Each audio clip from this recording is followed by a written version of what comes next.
This film is about love, and I believe that love is the most powerful force in the universe.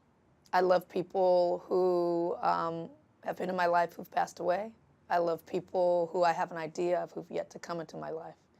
I love people who are currently in my life. And this film explores love not in a lovey-dovey way. It explores love as something that you have to fight for, something that you have to work hard for, something that sometimes you have to struggle for, but something that's worth doing. The story of Wrinkle in Time is the story of a girl, ordinary girl, plain girl. Curly hair, frizzy hair, glasses. No one really likes her. She's smart, but she's so smart she doesn't even have to try at school. Going through a hard time in life. Her father's disappeared. Things aren't good at home. Her mom's sad. She's sad. And her little brother is kind of her only bright spot. And as she's kind of mourning the loss of her father, who's kind of just disappeared, they don't know if he's been kidnapped, they don't know if he ran away, there's just this big gap in her life. 3 celestial beings come, and they inform her that her father has done a heroic thing, that he has traveled beyond Earth out into the universe. And while it's heroic, it's also dangerous, and it's important that they find him right away. And they ask her, is she ready for it? And she says, yes. And off you go on an adventure, hopping planets and going through the far reaches of the universe and different galaxies and different planets to find the father and to rescue him. And so through that journey, she realizes that her power is the fact that she loves this father so much, and that her love can save him from the darkness that he's trapped by.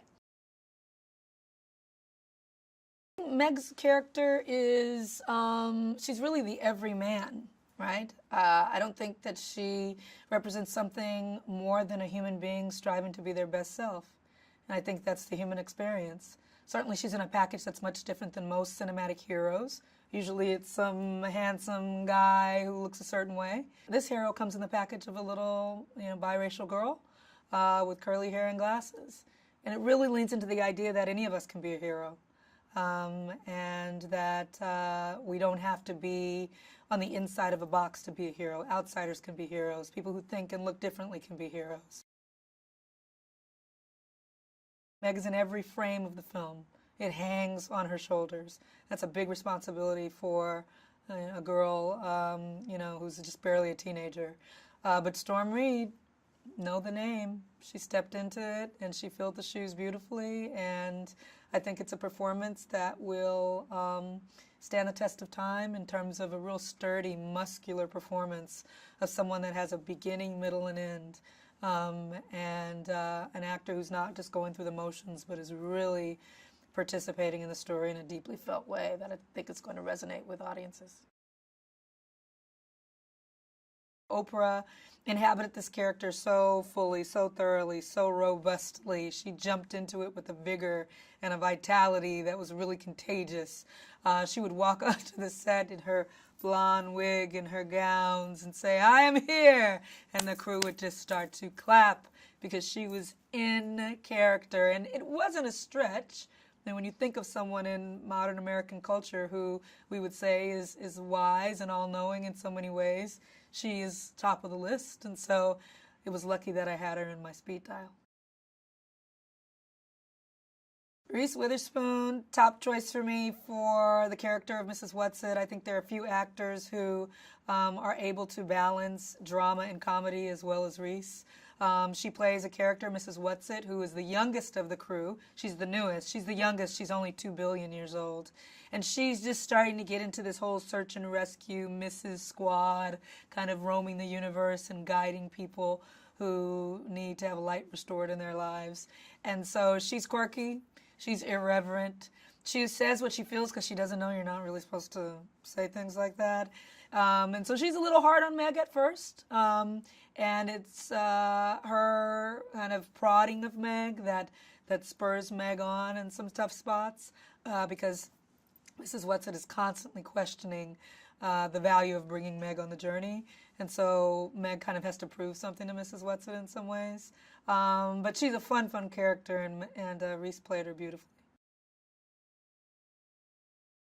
Mrs. Who is a iconic character from the book who speaks in cryptic quotations throughout the book.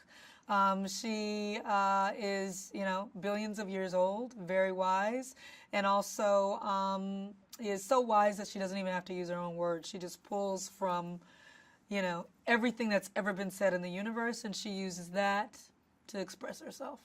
And so that idea is so provocative, and it was really fun to play with Mindy's quotations, taking some from Madeleine L'Engle's book, and then also creating new ones and tapping into new things that have been said since Madeleine L'Engle wrote the book in 1963. But Mindy was beautiful in playing the role because she is a comedic actress, and she was able to imbue the character that says very few words with a sense of vitality and charisma. And she is very Chaplin-esque in the way that she goes about being a woman of few words, but definitely getting the point across through her body language and her beautiful costumes and hair and makeup. So it was really fun to play with her. Wrinkle in Time, the movie, tries to take the spirit of Madeleine L'Engle's intention, right? She wanted to tell a story about certain themes, about a certain journey of a girl, about a certain self-realization, self-empowerment, self-confidence that comes from going through the trials and tribulations of life. And we did that, maybe in a different way than she told it in 1963, but in many ways similar.